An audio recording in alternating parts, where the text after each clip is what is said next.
Hey, want to skip those ads and get early access and bonus episodes of all Banana for Scale shows? Hop on over to truestory.fm/join and discover all the cool perks that come with being a member of the Banana for Scale family. Coming up, we put the Bagel Temple on a bagel.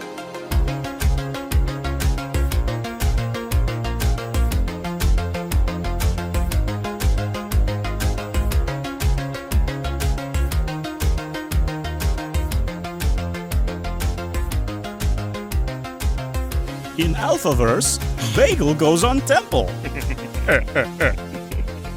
Whatever happened to that guy, Yakov Smirnov? If I believe The Simpsons, he's in Branson, Missouri. Why? Because that's where old comedians go. I think. Oh, I thought where old comedians go is Vegas. That's what I heard growing up in Vegas. Greetings, verse jumpers. I'm not Lester Ryan Clark. And I'm not Keenan Diaz. We're another version of them from another universe, and this is another episode of Every Minute of Everything Everywhere All at Once, a show where we attempt to explain, evaluate, enlighten, and elucidate the Academy Award-winning film Everything Everywhere All at Once. Okay, so our minute begins with us closing up on the giant enclosure where the bagel is kept. And it ends with Jobu saying, "Right is a tiny box invented by people who are afraid." Yeah, so we got a giant enclosure and then a tiny box. Mm-hmm. Yeah, and they're all the same thing. But yeah, our minute opens on a shot we have seen before. It's those white curtains concealing something, some inner sanctum, a holy of holies, flanked by white pillars and also these little, I didn't know what you call them, so I had to look it up. I used to know these little niches, these little recesses in the walls where statues might go, like in Catholic churches, like statues of saints. Yeah, on The Simpsons, Mo might call it a statue hole. Exactly, yeah, right? It says car hole, right? Yeah. Oh, la-dee-da, Mr. Frenchman. Oh, a niche, a recesses. A cloister. No, wait, I think that's something else. Yeah, what do they call these for real? Well, no, I think that's it. A saint hole. No, I think it's as like I think it's just unremarkable, and that's why I don't remember it. It's like it's a niche or a okay. Not a relief, a recess, yeah. Which All is right. like, yeah, of course you wouldn't remember that because it's so mundane, right? But do you think since little saints go there, icons go there, they'd have some new religious name for it? But Yeah. It's like what do they call those pillars surrounding the little dent in the wall where the where the statue of Jesus is? Oh, the pillars that surround that thing? They call them pillars. Pillars. But yeah, we're looking at this thing and we hear Evelyn say bagel. Right. So this is replacing the when we had that rough draft of her whispering bagel before. Right. And then we cut back to our shot of Evelyn from the previous minute, flanked by the two acolytes, one of whom is Deirdre. I forgot to mention in the last minute, it was like the last frame of the last minute, and it's actually sort of in between these minutes because it's finishing up here. You sort of see this smile on Deirdre's face now that she's like in the temple, either like near Jobu or the bagel. And yeah, so right off the bat, I have some questions about this Deirdre, Keenan. This Deirdre, acolyte Deirdre, is this who we were fighting in the IRS?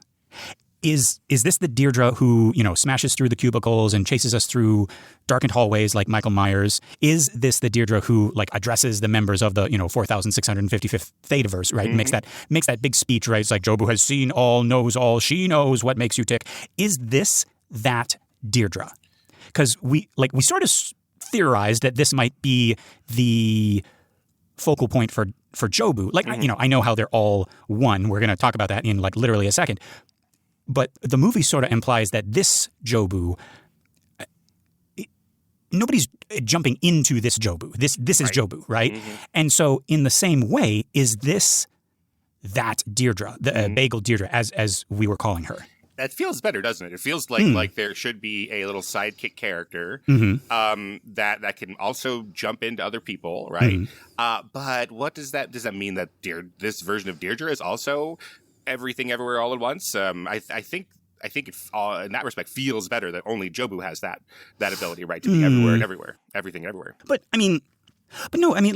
we've seen this all through the multiverse. You have Alpha Waymond who's jumping all over the place, right? So couldn't this be like, I know they don't have a Winnebago, but like, couldn't there be a room, like, you know, off to the side in one of those little recesses of this temple where this specific Deirdre goes and sits down and puts on a headset, and now suddenly she's stapling receipts to her forehead and smashing through cubicle walls and everything? Yeah, but I guess the reason it feels different for me than that is that those people invented it through science, and these people have it through magic. You know, True. Like they have this sort of temple because it feels okay. Well, there's like... a little cloister where she goes and, you know, she sits on a little mat and she yeah. Right, her eyes roll back in her head. Yeah, but it's this one. It's the one with the visor on her head who's menacing our Evelyn in our world earlier. Yeah, I mean, again, that feels right. I don't know if I think that if we were to really work at it, we'd feel I'd feel all sorts of like logic problems with that because like this Bagel Temple universe seems like it was created by Jobu, right? So it's not like there are other people here who haven't been invited by Jobu, right? Or created by Jobu. So maybe I don't know. Maybe possibly, Jobu melded this creature out of marble, and everyone here is made out of marble, and then that's who's able to jump into their other versions or something like that. Yeah. So many questions. But I love like looking at this though. Yeah. Yeah, and I will say the idea that she has a little friend is interesting. And I do a whole thing on that down the page actually. Yeah, I love that idea. But also the idea that they wouldn't have all the full privileges also makes the most sense. So I don't know, like, if this is the same Deirdre, like, how is she different from Jobu? Does she have to rely on Jobu's say-so to jump everywhere, or what would you think? I would say, like, she's, again, like, all I can do is equivalence. I would say she's like the Audrey or the Peter to Jobu's Alpha Waymond. So she's not calling the shots, but if they need someone to jump, or if they need to make something happen in the other unit, like maybe she can like instruct other people on how to jump, right? And then, you know, Jobu's kind of like removed from it. She's like off sitting on the throne or whatever. All right, great. Yeah. Either way, I'm glad that she's here. I'm glad that, you know, they make time for the biggest star in the movie to be one of these acolytes who doesn't have a lot to do here. Yes. Yeah. Even and not having a lot to do, but still doing a lot, as we're going to find. Yeah. Sure.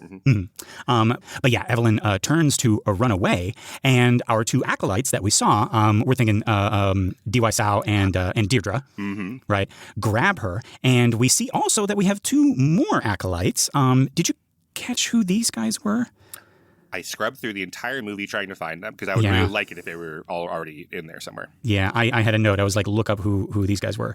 I scrubbed through the entire movie so far. I want to say that the taller white guy behind D.Y. Sao, I want like this must be the edgelord, but I don't think it is actually. Well, they're very different looking people. The edgelord with the beard?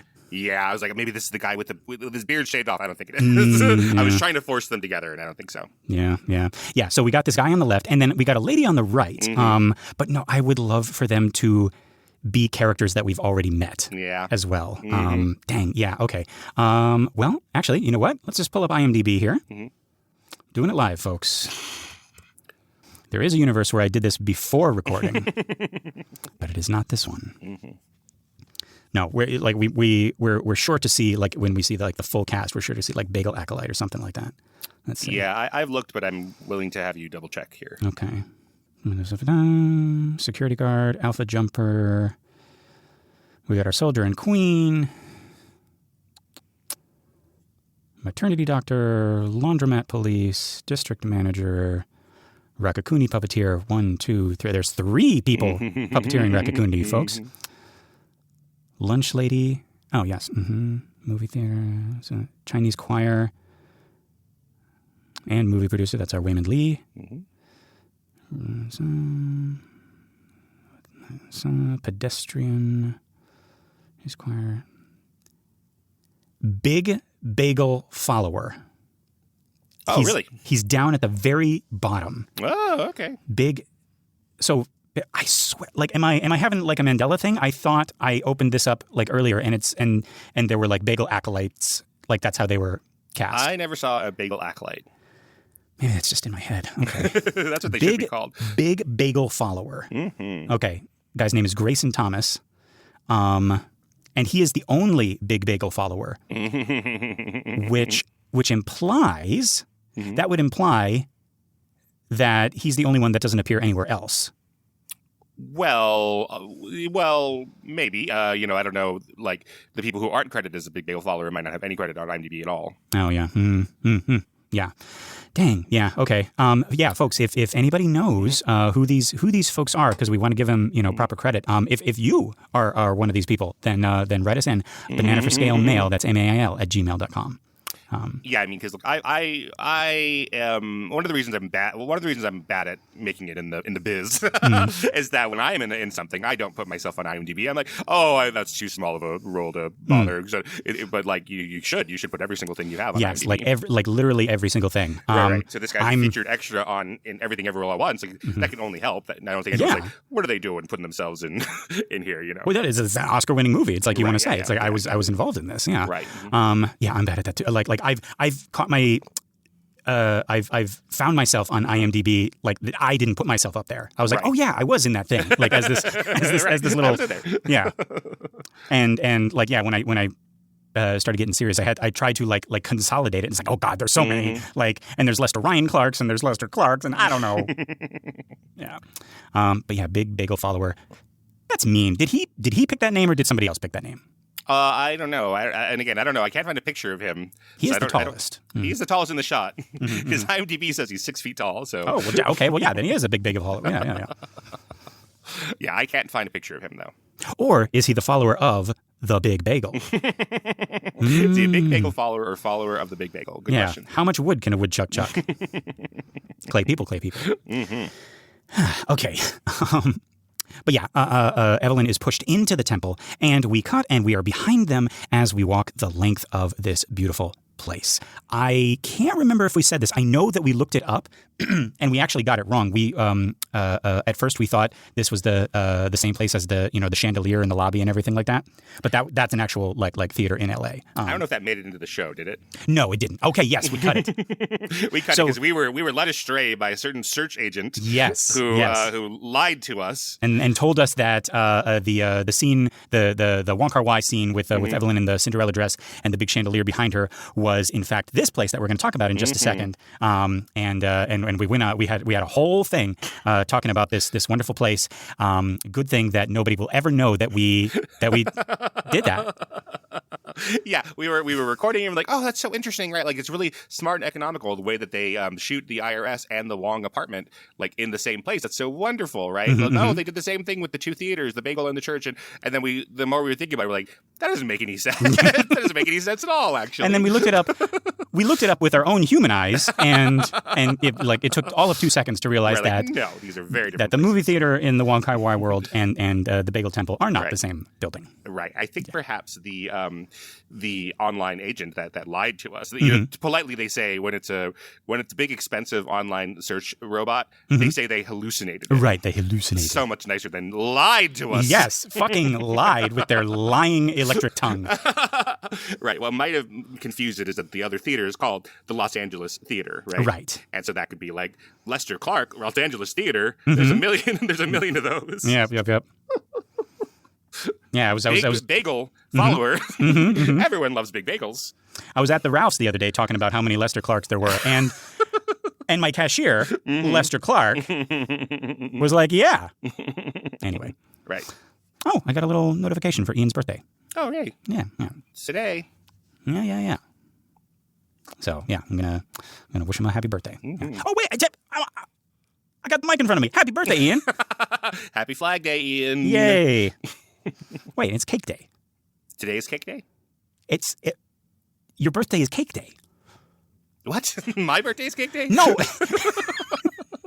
When people say happy birthday, they also say happy Cake Day. I've never heard that. Los Angeles Theater, whatever. Happy Cake Day, Ian. And happy Flag Day, I guess. Happy Flag Day. Happy Ian Day. It's literally Flag Day. Oh, well then, yeah, sure. Great. All right. Anyway.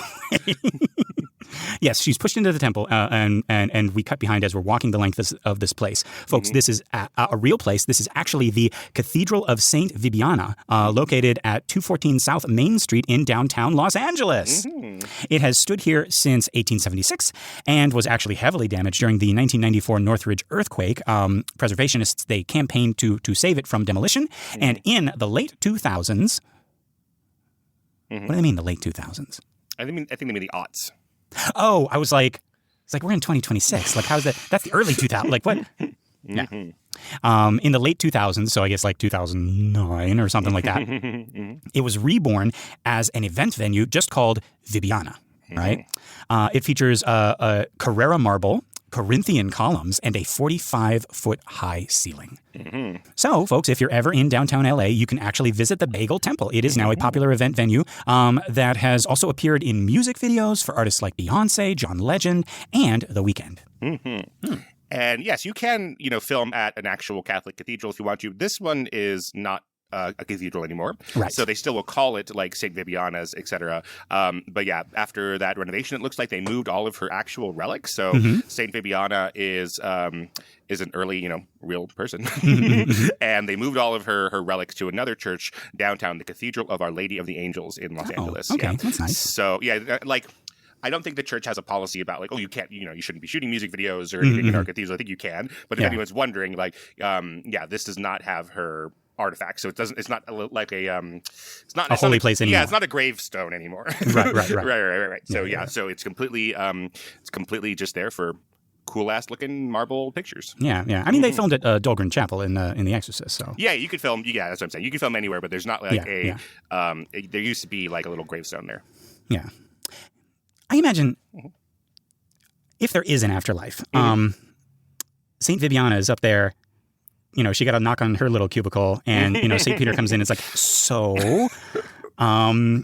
we know we gave you that beautiful building, like in downtown LA, and that's where your remains are housed, and people go there and they worship, and it's great. But, and he does that little thing that corporate people, like, they kind of clasp their hands together. It's like, that's right. We decided to do something fun. And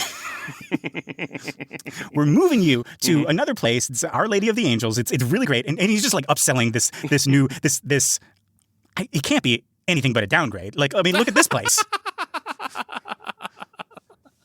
I'm sure the other place is nice. It's fine. It's fine. This place is great. That's what St. Peter's does. It's nice. It's nice. It's cozy, right? Your little alcoves, your little niches, your little reliefs are a little bit smaller, but it's we're slimming down. Yeah, she's a big fan of The Weeknd. Sure. She's like, that sounds like a sick backdrop for The Weeknd's sex video. I'm just assuming The Weeknd's music video shot there is about sex because all of his songs are about sex. Yeah. Anyway, but yeah, as we are walking through the length of this thing, we hear Evelyn say, please, I don't care about the bagel. I don't care about the Alphaverse. I only care about my joy. Give me back my daughter, and I'll leave you alone forever. I was proud of myself for being able to catch this ADR. I don't know, maybe it's just like really obvious, but now kind of like doing the show with you, Keenan, I can kind of be like, oh, okay, yeah, this was done after the fact. This little thing, right? Because we can't see her, we're not closed up on her. Right. It's just but it needed to be said. Right. Yeah, it's not quite in the script the way that we have that. Yeah, so it's a little bit different, right? Yeah. But then, Jobu turns and her voice echoes through the halls, almost as if like her voice is coming from everywhere all at once. Which is weird because we just had an ADR line, which that's how they usually sound. But like hers was actually like filtered to sound like it was like coming from the walls of the temple, right? And she says, sorry, no can do. We cut to Evelyn, who's exasperated, and she says, why not? Right? And behind her, folks, I legitimately can't tell if it's just because I like this character or she really is like stealing the scene. But whenever we cut to Evelyn, Jamie Lee Curtis is behind her with this look on her face like this is Deirdre. Deirdre loves this job. She loves being an acolyte for Jobu, loves being near Jobu and hearing her talk. Maybe I'm also, thinking of the deleted scene where we get, a little more of her introducing Jobu in the Thetaverse. And she seems to put like a little more oomph into like working for Jobu. Like there's different types of underling tropes. There's the goons and the henchmen who do it for the money. There's the second in command who secretly resents the big bad and wants to overthrow them. And then there's the toadies, the schmees, the schmecks, right? The toadwarts from Gummy. Oh, hey, yeah, right, toadwort, right? Who have this loyalty and devotion to the big bad that is like more than just a job or a cause. It's like Smee is a pirate not because he likes pirating, He likes Captain Hook. Right. Right. Schmeck is a demon not because he likes evil. It's because he likes Satan. Right. Smithers does not care about nuclear power at all.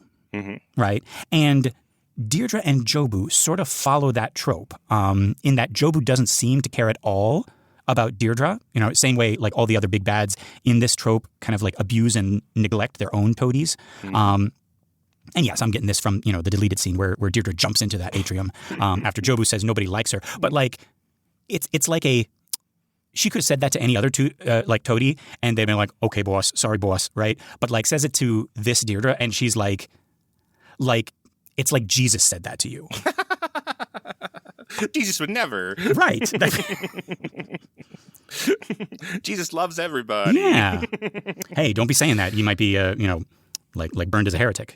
You might get canceled for saying Jesus loves everybody. Yeah. I think, there's something about Jamie Lee Curtis's star power that when we have this 5-shot of, Michelle Yeoh in the front and then Jamie Lee Curtis behind her, smaller in the frame, a little bit out of focus, that we still are drawn to be looking at her. Also because she's recognizable. So it's something that's like, she's recognizable. We've established her as a character. The other featured extras we have no relationship to, right?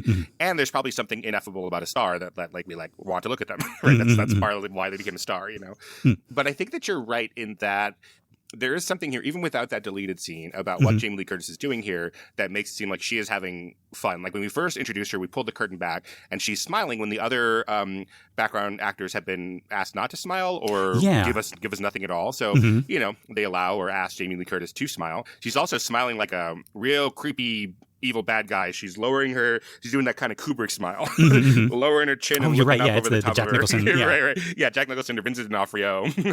But it's like it's this like it's like I'm where I want to be. I'm with my boss. Where it's like Evelyn, wait till you get a load of this.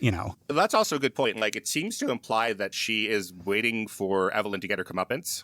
Okay, yeah, and that so if that's the case, then it's like she's not really fully in on Jobu's real plan, right? Like she thinks that, so Evelyn thinks that they're here to kill her, and she's been ordered by Jobu to beat her up real good or even kill versions of her, right? So maybe she doesn't understand that what Jobu is really doing is trying to find the mother that she can, have a relationship with. Okay, yeah. Otherwise, she wouldn't be like, well, just wait till you see this. Like, it would be more like, oh, like here we are. Like you're gonna have a good time. I like that. I'm still kind of like married to the like this toad. It seems like that like Captain Hook Shmi relationship where like how Shmi knows Captain Hook more than the other pirates. Like he's in his bedroom, like helping him, wind down for the night, right? Waxing his mustache and like drawing his bath and like, helping him with all his like little like like being a counselor to him and like a mother to him and rocking him to sleep and all that stuff, right? I see that again, this is probably all just in my head. Like I'm just piecing together from like other movies that I like, right? But I'm seeing because there's going to be a moment where she kind of looks sideways at Evelyn after Evelyn says something a little bit further down the page, and I feel like, oh man, like it feels like the opposite to me. Like these other acolytes, like they don't understand the Bagel, they don't understand Jobu, and they're just there because they're blindly following. But Deirdre, like I don't know, did Jobu save this Deirdre from something like came to her world and like take my hand, follow, like come with me and follow me, like a Messiah does, right? Yes. And this Deirdre is just like absolutely devoted in a way that even the other acolytes aren't. Right. Well, let me read to you from the 2022 script a deleted section here because Jamie Lee Curtis doesn't have any lines in this finished version, right? So, but she does in the scripted version. First of all, they call this the Empress Hall, Temple Universe Empress Hall. Oh, okay. Evelyn and Jobu land in the Grand White Hall. Land from the fall. No, they don't. No, that's not true. They go through a curtain in the script. I don't know, but it says they land. Okay. So it says they sign, walk past a curtain, and land in the Great White Hall. So never mind. Okay. Jobu is dressed like alien royalty. Evelyn is dressed like a peasant. Evelyn looks around and sees many followers dressed like her, with an ashy black circle marked across her forehead. So that's different than we have here. Very Catholic. Yeah. But so they are in white robes. They look like Oh, what was the cult? The Heaven's Gate cult that killed themselves to follow the Hale-Bopp comet, right? That's how they look here. Like they've all picked this little uniform, and they're going to be shiny and new, so not like a peasant. Yeah. On the opposite end of the hall is a large white veil with an ominous rumbling emanating from within, which we don't quite have here yet. Evelyn, the Bagel. Followers, praise be Bagel. Jobu smiles. Evelyn turns to run the other direction, but Jobu's followers, led by Bagel Deirdre, swarm around her, block her exit, and slowly force Evelyn towards the Bagel. Evelyn, please, she has brainwashed you. Deirdre, Bagel, no. Jobu Tupaki has brought peace to this world. Most care too much, have too much passion, too much self-righteousness. It clouds the mind. What happens when that gets sucked into the Bagel? No more beliefs, no more war. Evelyn, no, our beliefs are all we have. Deirdre, Bagel. Decree 1, Rule 1, there is nothing more dangerous than someone who believes they are right. All right, so we have a little speech from her, again, which we've had in the Thetaverse and in our deleted scene, a little bit of her, being the true believer and being able to recite these things, maybe even more than Jobu does. Right. Right. And it seems like, if not for Jobu, if there was like another cult leader, she wouldn't have fallen this hard. It's the connection of like this person like reached out and like saved me when I was drowning or something. Yeah. This version is not too dissimilar from Paul Thomas Anderson's The Master. I don't know if you've seen that one. No. It is. Some people like to shorthand it and say that it is about it's a fictionalized version of Scientology in the 50s. But it's that might be where they started, but it goes to a completely different place. But Philip Seymour Hoffman is the founder of this sect that is not really like Scientology, but it's about it's about your soul. It's a science-y sort of soul melding, etc. And it's a very complicated theology. And his followers ask him questions directly. Like at one point, Laura Dern is like, "Hey, I was reading the old text and I see that there's a contradiction with this text. Like, Master, help me discover this." And he like flips out on her, and the implications that he doesn't really know the text very well. Right. And then his wife is Amy Adams, and she's able to really spout, and she has it just down pat. But she has no power in the cult because she's not the founder, she's not the master. But it's also the 50s in America, so like she could actually lead the cult. It is sort of the undercurrent of the film, but she can't because she's a woman. But she knows the ins and outs, and the laws and the dictations and everything. Yeah, interesting. There's a brilliant scene where she's crying because he's sort of fallen in platonic love or maybe physical love with Joaquin Phoenix's character. Okay, and like he starts to stray from the religion a little bit, and so she's sobbing in their bedroom, and he is typing away at his typewriter, and she's talking about the religion and all their thoughts, and like, this is something you do for 1 billion years or not at all, and there's debate because it is ambiguous whether he is typing trying to ignore his wife or whether he is taking dictation from his wife, and that he's not actually the founder of the religion and she is, but she's so it's a very, very interesting film. But yeah, I get a little bit of that here in this deleted scene, like Evelyn Deirdre is like true believer, like this is just so true, and we've seen that in some of the other deleted scenes where she's able to there is no right or wrong, only right. No, how does it go? Shoot. Well, I think only Bagel, right? Only Bagel, right? Yeah. There's no right or wrong. There's only Bagel, And she's able to put those up there. But even in the way, like when in the other deleted scene where she jumps off the atrium, like right before it, she does this salute, and she does it like so like passionately. Like you would, right. I think we're going to see them do the. I can't remember if we see them do the actual salute in the finished film, but when I've seen it done before. Like very dispassionately, like a religious person would do, the cross or whatever, Right. But like she does it like it's like it actually means something. Right. Or, I don't know how accurate they are, but like the depictions of when people do the Hail Hitler, they do it like out of rote when Hitler's not around or when Goebbels isn't around, but then when they're around, they like really do it, Like their life depends on it. Right. Like, so, the implication that I'm sure is true, but I don't know about the actual documentary evidence, but I'm sure that's true, is that people didn't Hail Hitler and like really think about Hitler every single time, even if they were true believers. They probably let's hope, yeah. But no, just slow them down. They take up so much of their day. I was talking with a student about that. We were going over World War II, and we were watching that little. I don't know what you would call it. That Disney wartime film, Education for Death. Oh yeah, that's a propaganda film. Yeah, anti-Nazi propaganda. For sure. Yes. So propaganda doesn't necessarily mean bad, then. No, it means that the government is trying to influence people. Okay, which is true. But Nazis are bad. Yeah, but they were trying to influence people because that's what's so interesting about the Disney films is that they had to convince people that Nazis are bad. Okay. Can you imagine? No, Keenan, I can't. A world where not every single person understands that Nazis are bad. What a strange world. What a strange historical era. Yeah. But no, I paused it when they were doing the salute, and I was talking to my student, and because it was it's centered around the boy Hans and his parents, and his parents are constantly being kind of overseen and menaced by the Gestapo, right. and they always have to reply to the soldiers with the Heil, right. And it's I had to tell my students like you had to do that, because if you didn't, or if you did it just kind of like half-assed, they would talk about you. They would be like, hey, Hans's father didn't do the Heil Hitler with his whole chest. It's right. We gotta bring him in for questioning. Right. And then look, I would very highly encourage people to look at these Disney anti-Nazi propaganda films.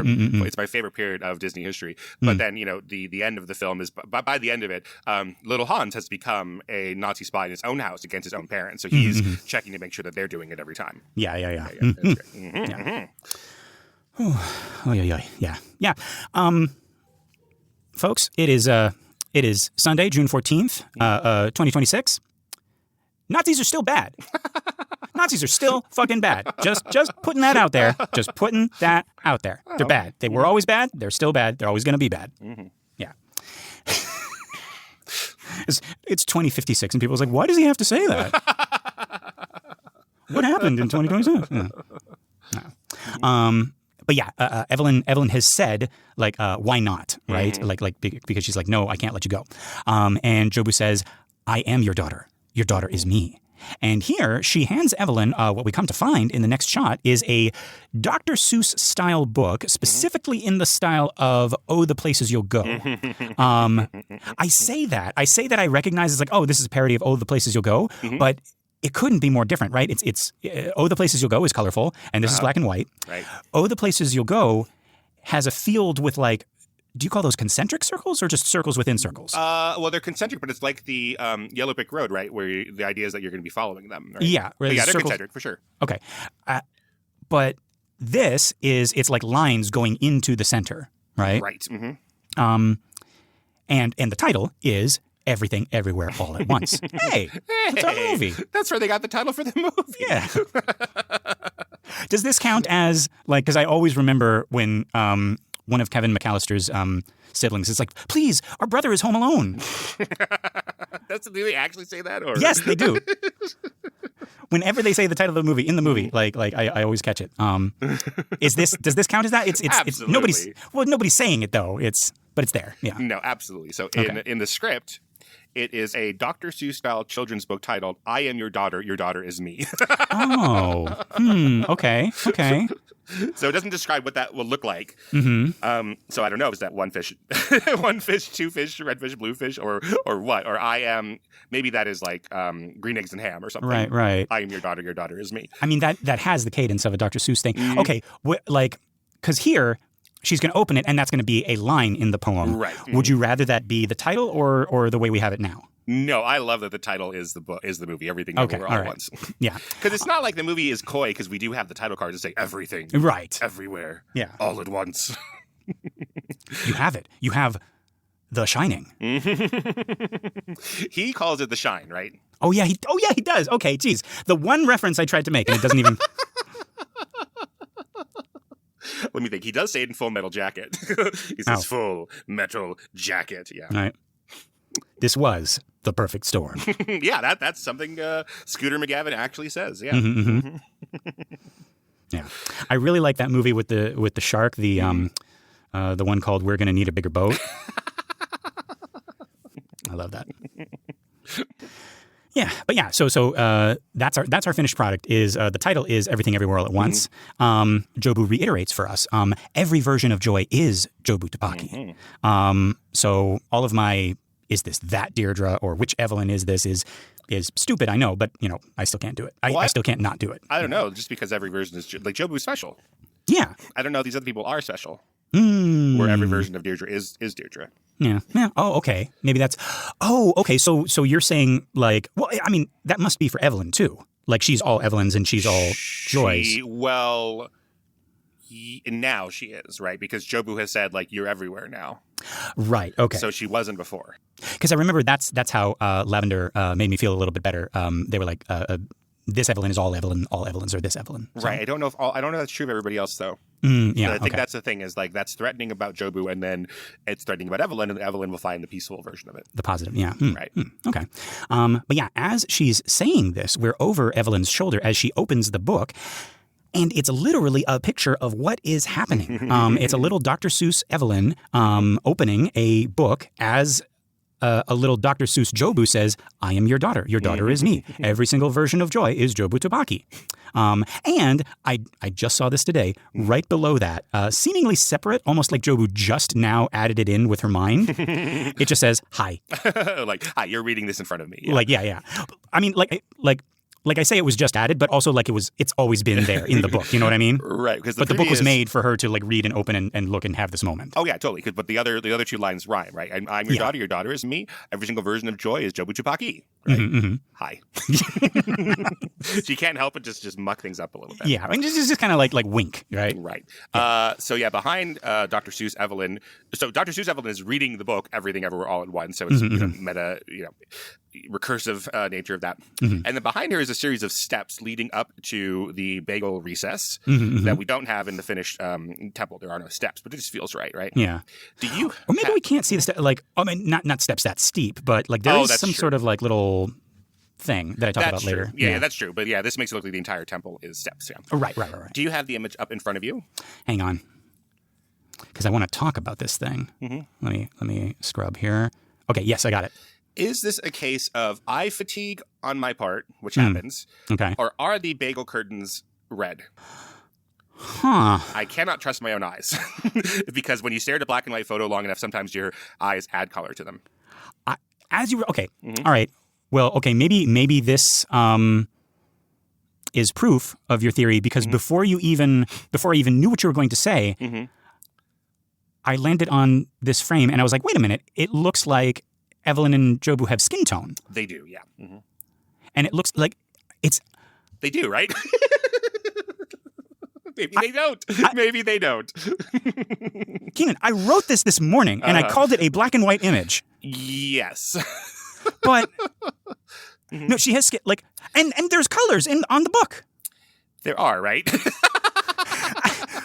What is going on? Well, again, like when you look at a black and white image, you could sometimes read tone into it. So, like, if they held a can of Coke, even if it were in black and white or grayscale, we would read it as red.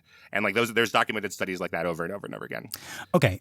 Well, to answer your question about the curtains, I don't see the curtains being red. I see the little lines giving texture to the... Okay, so that's what you see. But do you see them as red? Yes. Okay, so it is this a vagina joke? that in there. Oh, that's what you were going to. I thought you were just like, do you see the colors? But I think it is, right? Because the real curtains are not red. So is there red in these curtains in the we're not supposed to be looking at this for very long. Oh, of course. I mean, like even the regular curtains, the white curtains it's a vagina joke. Right. So in the cartoon version of it, they colored them pink to look like meat curtains. Maybe. Possibly. Or are my eyes just getting weak, which happens? No, I think we can agree that the actual shot of the curtains fluttering is a vagina reference. Absolutely. And we can both also agree that the lines kind of giving texture to the curtains in the book are red. Thank you. So those are objective things. Okay, good.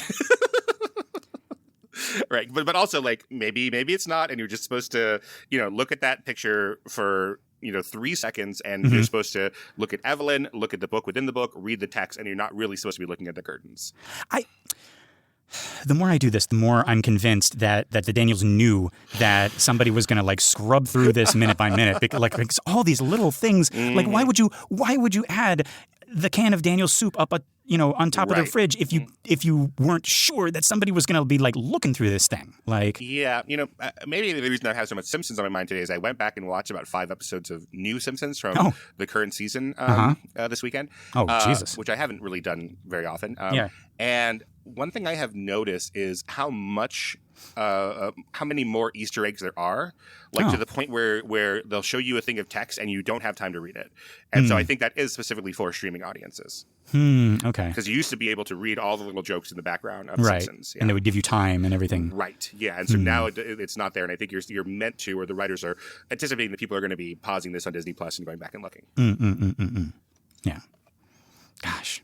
Yeah, I'm just fascinated by it. Like, I was looking at this a couple hours ago, and it was a black and white page, and now there's color on Evelyn's lips.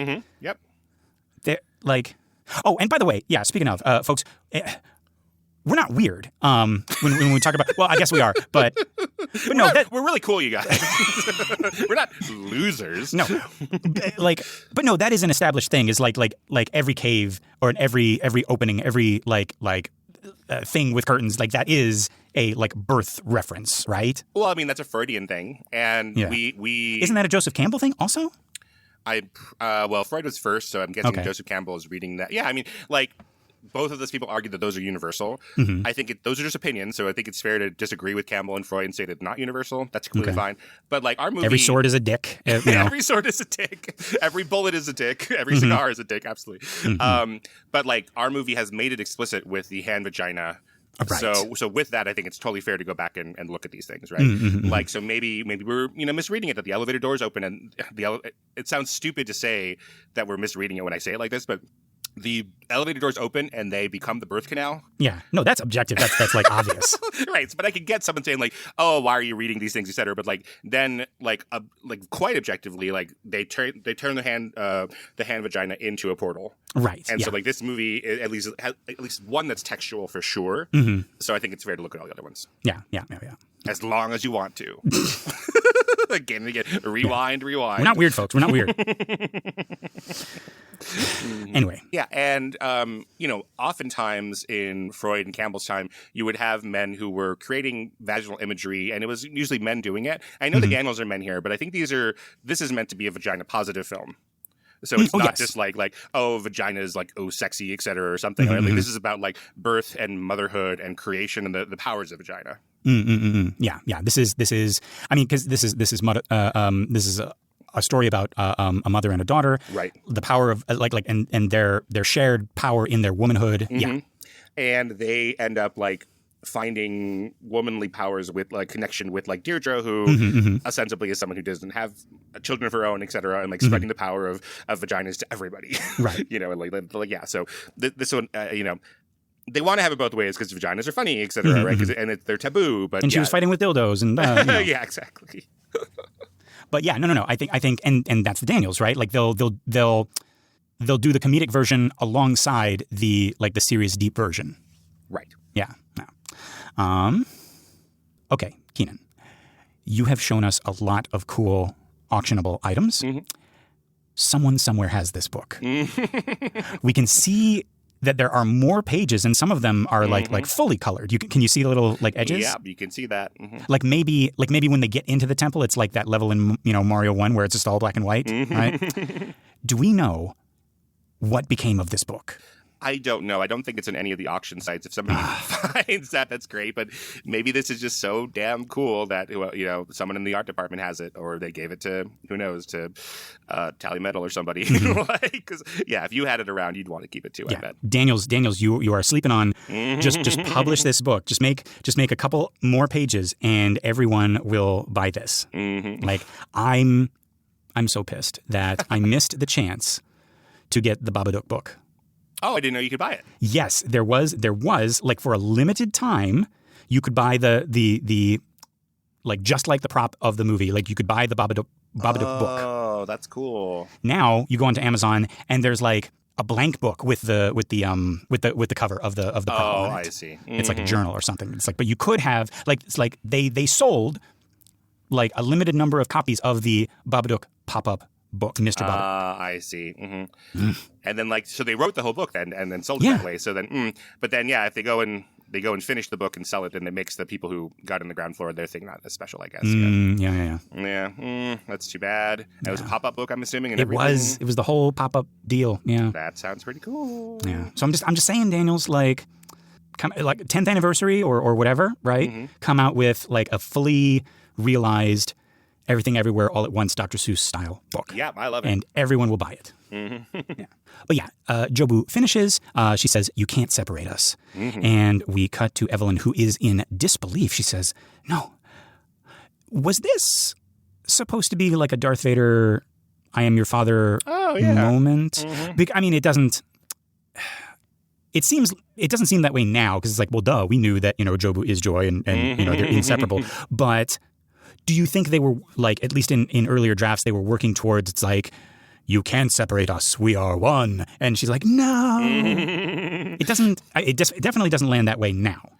It certainly, no, but it certainly has that same kind of, import, but it's not as emphasized as much, I suppose, right? Right, yeah. It's like similar revelation, but yeah. But yeah, we have Jobu sort of regally pacing as she says, "I have felt everything your daughter has felt." And behind her, and I love this, we got 2 more acolytes flanking the steps leading up to the bagel. Right. And they have those like long trumpets you see angels using in like, Renaissance paintings. Or devils in Dante's Inferno putting up their butts. Yeah. Yes, blowing it with the butts, yeah. Perfect. But yeah, she walks up, Jobu walks up to Evelyn as she says, "I know the joy and the pain of having you as my mother." I like that little pause there. You think she's talking about joy. I know the joy, but she's talking about like joy, like the emotion, right? But as she's talking, we have cut to that moment in the Winnebago, in that parking lot. I assume this is the same moment where our friend Lavender told us this is where Joy came out to her mom. And she did not respond well. Right. Or at all. Right. So this, I think that's what this is too. I also think that it is really interesting that we see a glimpse of it, but we don't have the actual dialogue to prove Evelyn wrong, because so instead we keep it where they have a disagreement about how Evelyn responded. So like Evelyn thinks that, I did everything fine, right? Because I didn't, kick you out of the house or slap you or disown you or cuss you out or any of those things. But that wasn't what Joy wanted. That wasn't what she needed, right? So Evelyn, for her sake, has done everything like the base amount that she was expected to do, but it wasn't enough for Joy. Oh, I like that interpretation. Okay, all right. We don't correct the record by going into the scene fully, which I presume that they've filmed, right? Right. Yeah. Okay. And it looks like some time has passed. Looks like the sun has set, or is setting. Joy is looking to Mom, like please say something, but Evelyn is looking straight ahead. We cut again. Now we're closer to Joy as she looks out the window. Mom starts the Winnebago and drives away. As we hear Evelyn in the temple say, "Then I would only do the right thing for her." And as she's speaking, we've cut back to the temple again, folks. We're over Jobu's shoulder. So the only 2 faces we see are Evelyn's, and behind her, Deirdre looking incredulous. Bagel Deirdre, and then she either like rolls her eyes or maybe just, shifts her attention to, the all-consuming bagel. But she leaves the frame and we're focused on Evelyn. Now, again, like this is what I was saying, like a little further up the page. It seems like she's reacting to Evelyn saying, "Then I would only do the right thing for her," right? And we don't see Jobu's face yet, but we do see Deirdre's being like, "Really, lady?" Like, I don't know. What do you think? Am I just like reading stuff that's not there? I don't think it contradicts my idea that she doesn't have the same kind of powers because, maybe she's not all seeing and all knowing, but she's heard it from Jobu, etc. Right. Yeah. That's what I think. It's like she wasn't there, but like Smee, she's kind of like been with Jobu when, Jobu was kind of like pouring her heart out, And I don't know if Jobu would lie about serious things, right? Like Jobu lies about all sorts of things to be funny, to be weird, to piss people off, right? But I don't know if Jobu is in the habit, like she doesn't need to lie to her acolytes, right? Right. At least not Deirdre. Oh, I see. I don't know. Yeah, I don't know maybe I'm just painting this more than it needs to be. I don't know if she lies to anybody. Like, what would she? Yeah, she can see everything, and I don't know. If she does bad, she doesn't have to hide it because she's like, I just did, and that's what everybody does, right? Yeah. But I love that Deirdre's there, and that she rolls her eyes. There's like, okay, if that's what you think, so right. Yeah. So this is pretty different from what is in the script. And I don't know, again, we don't know when they changed it, whether they rewrote some things that aren't in the version that we have or if they figured this out on the day. Yeah. I imagine that they thought that Deirdre would have a bunch of lines in order to, not to trick Jamie Lee Curtis to be there or anything, but like they have, again, a very, very high paid, expensive movie star there. She doesn't have any lines, which is, but for all we know, because we know Jamie Lee Curtis, she would have been like, it's like, hey, do you have any other scenes that I can just be in? Because I just want to be part of this. And she's maybe. just like, so, like life of the, like brings energy wherever she goes, It is possible. I mean, sometimes you have stories of movie stars getting to set or early on saying, I don't want to say those lines, like can someone else say those lines? So like that's in the old days, like we usually use that anecdote to explain the difference in movie acting and theater acting. Like theater actors love lines, and that's where they develop their character, and that's how they get their character across. And so in the early days of movie stardom, you would have Jimmy Cagney or John Wayne or someone say I don't need to say that line, right? Or like Betty Davis saying, I could say that line with my eyes, I don't need to actually put those on, Yeah. So I guess we didn't mention that, like, we do have other people who have been featured extras like around. So, we have the other members of the Barbershop Quartet. We have Craig Ing and Wayman Lee showing up here. So yeah, Jamie Lee Curtis, I can imagine doing that as well. Yeah. But anyways, so Evelyn reads the book. I am your daughter is me. Evelyn says, no, I saw my daughter, Jobu. Tell me, which Evelyn are you really? The chef? The movie star? The hot dog one? Evelyn, I am not the hot dog one. I am only seeing these things because my mind is broken like an old pot. Jobu, it's not broken. It's being opened. The pot was a prison, and you're finally free like me.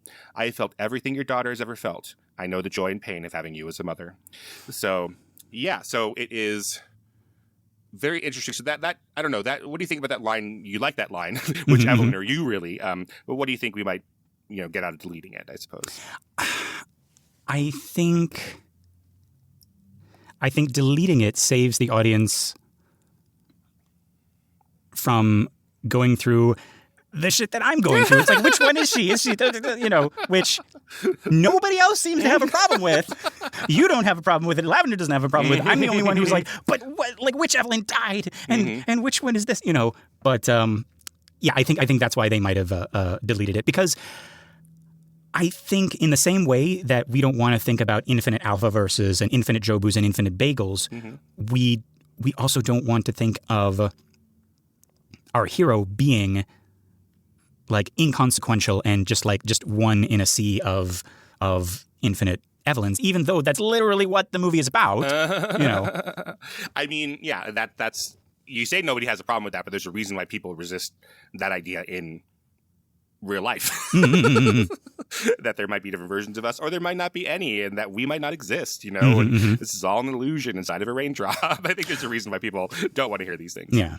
Who was it who's like they said there are two possibilities. We are either completely alone in the universe or we're not. And both of them are equally terrifying. And it's like, yeah, that is like the infinite universe and there's no other life. That's I don't want to think about that. But I also don't want to think about the other one.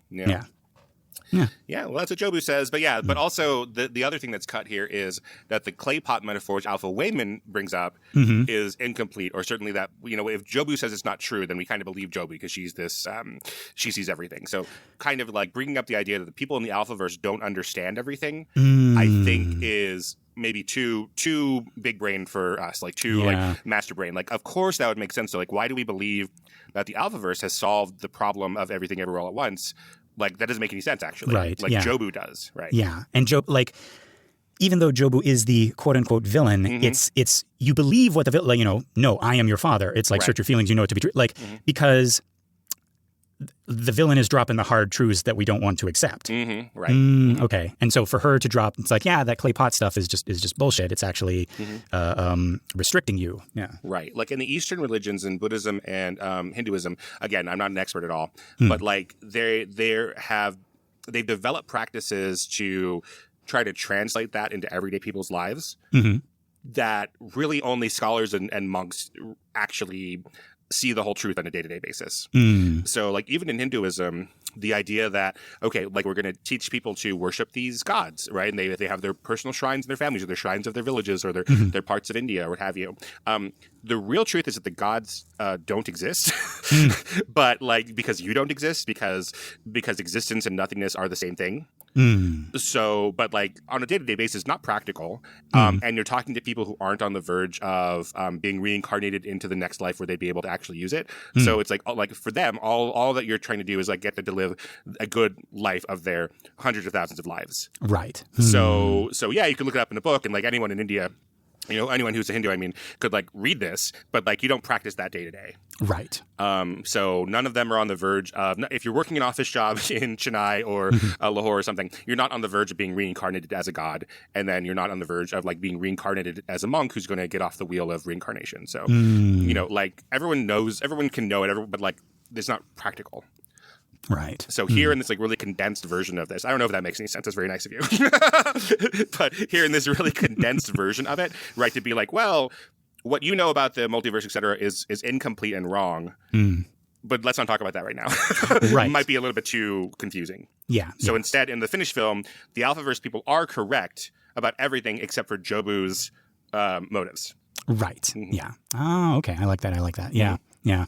Well, actually, no. I mean, I would have liked for Jobu to be right, to be more right about the universe, actually. Yeah, that makes sense, right? Yeah. She's actually experienced it as opposed to just, theorizing right. about it. Right. Yeah, Alpha Wayman, what the fuck do you know? Yeah. If he's so smart, why is he dead? Whoa. Too soon. Damn. Okay. All right. Just to be clear, that's Homer Simpson. Homer Simpson says, "If he's so smart, how come he's dead?" There you go. Yeah. Okay. All right. So I had time to look it up. Who Homer was talking about? When he said, "If he's so smart, how come he's dead?" He was talking about Johnny Newspaper Seed, who would go around the country founding newspapers in the late 1800s. Perfect.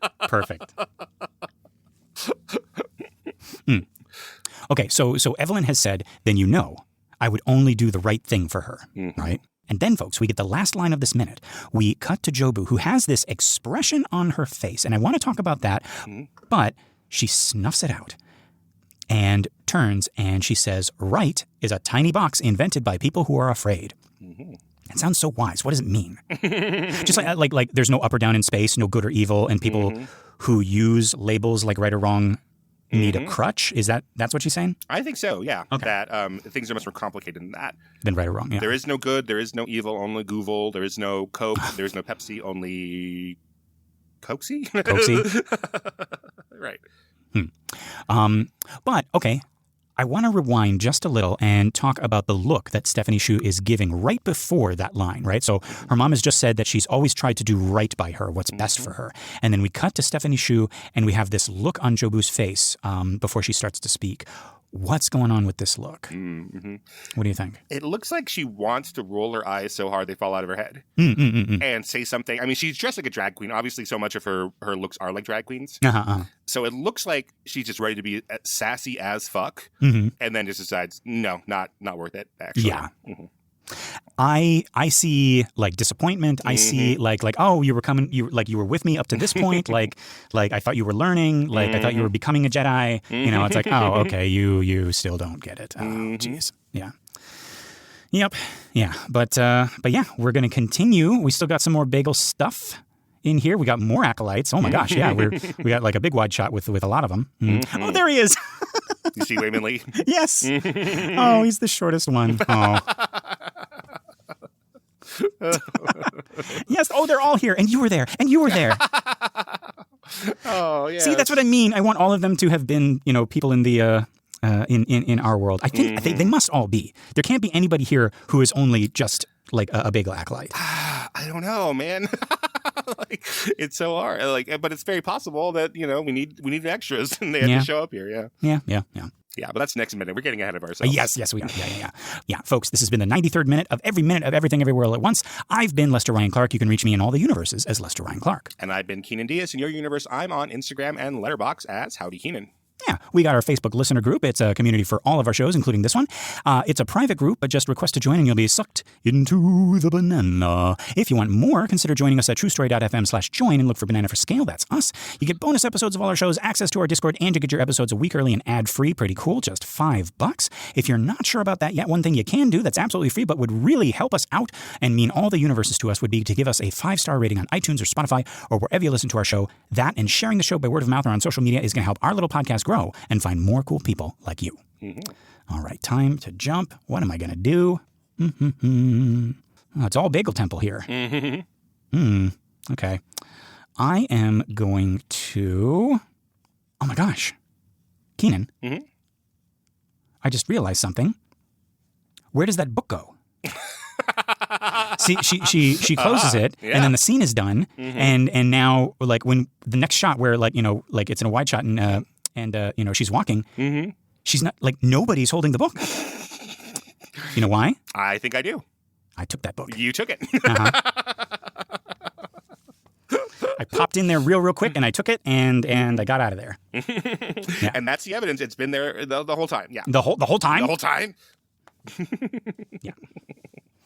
All right, very good. Well, I am going to. There are so many curtains throughout this movie now, but especially here, I'm going to put up helpful little placards that say, "We are not weird. This is a metaphor." Perfect. Yeah, maybe a little QR code to the works of Freud and Campbell. Yeah. I thought you were going to say, "We are not weird. This is a vagina." But a metaphor. QR code. Trust us. Click here. And then under the QR code, just put NSFW. Yeah. All right. Keenan, are you thinking what I'm thinking? I'm thinking, the podcast you'll go. You'll be on your way up. You'll be seeing great sights. You'll join the high flyers who soar to high heights. You'll be listening and laughing and learning some too. And all that we ask for is a 5-star review. And with that, folks, we're out. 1, 2, 3.